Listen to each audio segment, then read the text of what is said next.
Oke, shalom semuanya. Kita mau belajar lebih dalam lagi dalam keluarga ya. Saya beri kesaksian dulu sedikit. Saya bersyukur sekali pada waktu kami memulai keluarga, walaupun dengan segala macam problem, walaupun dengan segala macam tantangan, kami berdiri sekarang di hadapan kalian. Saya dengan Aling ada satu anugerah di hadapan Tuhan. Nggak gampang kami dalam memulai keluarga dengan begitu banyak masalah, dengan begitu complicated kehidupan kami. Tapi Tuhan tuntun. Dan bagaimana Tuhan tuntun? Dan saya percaya bukan semua berkat dengan doa, bukan. Tetapi Tuhan memberikan kepada saya satu prinsip-prinsip hidup yang walaupun kami tidak mengerti keseluruhan prinsip tersebut, kami coba jalankan saat itu, yaitu yang pertama adalah saya seringkali ngomong kepada Aling dan kepada saya bersaksi.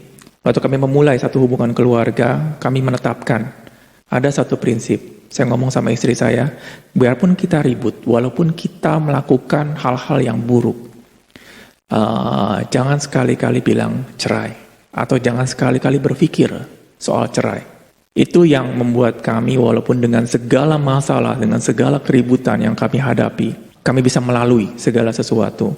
Satu prinsip yang Tuhan berikan saat itu, walaupun saya nggak mengerti keseluruhannya, waktu istri saya juga nggak mengerti. Waktu kita jalankan, luar biasa. Beban yang begitu besar, perlahan-lahan kita bisa lalui. Dan hari ini saya mau jelaskan lebih lagi di dalam keluarga tersebut. Dulu saya nggak mengerti prinsip-prinsip dan saya nggak ngerti cara menjelaskannya.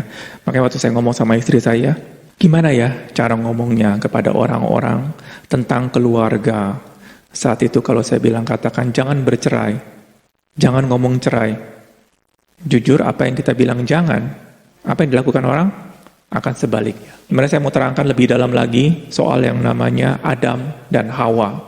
Sekali lagi kalau kita memandang Adam dan Hawa sebagai suatu ciptaan Tuhan yang bermasalah, bermasalahlah kita sekarang. Dan kalau saya mau katakan bahwa pertama kali kita mau belajar bahwa kita memandang Adam ini sebagai ciptaan Allah yang luar biasa. Kalau kita tidak bisa memandang Adam ini sebagai ciptaan Tuhan yang luar biasa, biasanya kita nggak mau memandang Adam lagi. Dan ini sudah, sebenarnya iblis sudah melakukan pekerjaan yang luar biasa untuk menghancurkan Adam ini. Sampai detik saya beberapa bulan yang lalu pun saya masih memandang Adam ini sebagai satu ciptaan Tuhan yang gagal. Kenapa gagal? Dia gagal yang menyebabkan semua dosa-dosa ini terjadi. Dan apa yang terjadi saya nggak pernah mau memandang lagi atau belajar soal Adam. Ternyata dalam beberapa waktu yang lalu Tuhan jelaskan bahwa Adam ini benar-benar satu ciptaan Tuhan yang terbaik. Dikatakan yang terbaik dari semua yang Tuhan ciptakan. Matahari, bintang, binatang, tanaman, bumi ini dan segala yang apa ada isinya di dalam dunia ini, Adam adalah yang terbaik. Makanya Allah begitu mengasihi Adam. Saya yakin sekali Adam pada waktu diciptakan oleh Tuhan diperlengkapi dengan semua yang dibutuhkan. Waktu Tuhan katakan bahwa Allah melihat semuanya baik. Tapi pada waktu Allah menciptakan Adam tersebut, dia katakan amat sangat baik. Kalau dia bilang amat sangat baik, Adam itu begitu baik. Kenapa saya ngomong seperti itu? Masalah-masalah yang kita hadapi di dalam hubungan, pertemanan, keluarga, di dalam pekerjaan kita, di dalam pelayanan kita, semua reflek kepada Adam yang pertama kali ini. Bukankah kita harus melihat Yesus Tuhan? Kita kalau tidak mengerti Adam pada awalnya, kita tidak akan mengerti bagaimana Yesus, cara kerja Yesus seperti itu. Artinya Yesus datang ke dunia ini, tujuannya apa? Dia ingin menebus dosa-dosa kita dan membawa kita kepada Allah. Seperti apa dia punya role modelnya. Sebenarnya Tuhan mau mengembalikan lagi tugas Tuhan Yesus datang ke dunia ini. Walaupun dia adalah menebus dosa-dosa kita, dia akan menjadikan raja di atas segala raja.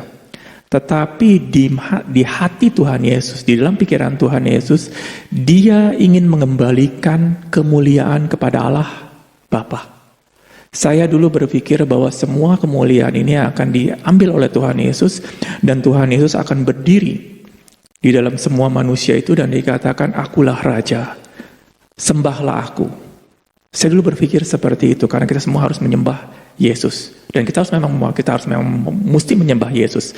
Tetapi di balik itu semua kita nggak mengerti kenapa kita harus menyembah Yesus. Oh, karena dia sudah menebus dosa-dosa kita, karena dia Allah, kita harus menyembah dia. Bukan. Yang dikatakan Yesus waktu datang ke dunia ini, apa yang dikatakan oleh Tuhan Yesus waktu pertama kali, ucapan yang pertama kali, yaitu pada waktu dia bertemu, yang direkod pertama kali dia memulai ministry dia berbicara kepada Yohanes Pembaptis. Apa yang dikatakan ya Tuhan Yesus kepada Yohanes Pembaptis? Dia katakan begini, waktu Tuhan Yesus datang kepada Yohanes Pembaptis, dia katakan begini, Yohanes Pembaptis ngomong sama Tuhan Yesus, kenapa kamu harus datang kepada aku, Tuhan Yesus? Yang seharusnya itu aku yang harus datang kepadamu, aku yang harus dibaptis oleh Yesus. Apa jawaban Yesus saat itu? Yesus dikatakan bahwa jangan, biarlah kehendak Bapa digenapi. Dikatakan, dia masih berpikir bahwa tentang yang namanya kehendak Bapa, kehendak Allah Bapa. Yesus merefleks semua, Yesus datang ke dunia ini untuk menyelesaikan kehendak Bapa. Yaitu apa kehendak Bapa? Kehendak Bapa yang terjadi pada waktu Adam pertama kali diciptakan. Adam gagal bukan berarti Adam itu dibuang. Tuhan Yesus mau mengembalikan lagi image kita, kedudukan kita, di mana pada waktu Adam.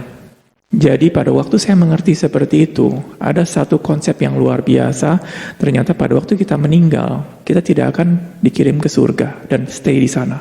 Enggak. Ternyata Tuhan akan katakan, Tuhan akan melanjutkan lagi kehendak Bapa, kehendak Allah Bapa pada diri Adam. Yang dikatakan gimana berkuasalah di dunia ini. Kuasailah ikan-ikan, kuasailah burung-burung, kuasailah dunia ini. Apa yang Tuhan Allah Bapa sudah rencanakan dalam diri Adam, Tuhan Yesus menggenapi, kita akan melanjutkan apa yang dikerjakan oleh Adam. Hati ini nggak bisa diberesin dengan roh-roh dunia. Hati ini yang bermasalah hanya bisa dibereskan dengan roh Allah. Dengan kita dipisahkan dan bergaul dengan roh Allah, pelan-pelan Tuhan akan rubah. Itu yang dikatakan namanya pertobatan, metanoia. Gimana pada waktu kita bergaul dengan Allah, yang tadi pikiran kita yang berbeda di dunia, Tuhan rubah menjadi pikiran Allah. Pikiran Allah di dalam gimana? Rasa lonely, rasa ketakutan, rasa khawatir, pelan-pelan luntur. Mungkin kita ketemu masalah pertama ketakutan, tapi mau berapa lama ketakutan tersebut? Yang tadi mungkin berhari-hari ketakutan, sekarang semakin lebih cepat prosesnya, lebih cepat healingnya. Dari mana itu? Dengan kita bergaul dengan roh Allah, dengan kita dipisahkan dan bergaul dengan roh Allah.